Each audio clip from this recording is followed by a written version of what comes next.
Stop everything for a second, because DJI's latest pocket camera might just redefine what a pocketable device can do. Front-facing leaks of the DJI Osmo Pocket 4 Pro have finally surfaced, and the first thing you notice isn't bulk, it's subtlety. While early rear-angle leaks suggested a taller gimbal, pronounced cooling vents, and a professional-grade sensor, the front view shows a surprisingly slim, familiar design. DJI isn't just adding power, they're hiding it cleverly in a pocket-friendly form.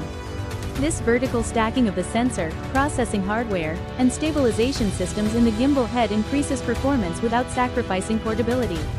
In short, casual creators get one-handed operation and compact usability, while pros get higher bitrate video, better dynamic range, and improved low-light performance.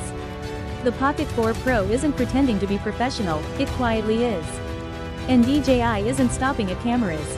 Their FPV ecosystem is evolving too. Leaks for the DJI Avata 360 hint at massive upgrades. Faster top speeds up to 120 to 140 km per hour.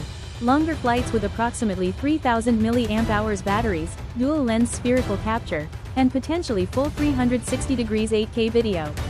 That means creators can reframe shots in post-production, capture immersive panoramas, and get cinematic quality like never before, while intelligent flight assistance handles collision risk in complex environments.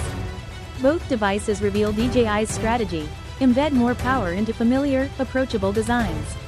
It's not about flashy upgrades, it's about tools creators actually want to carry, fly, and use daily.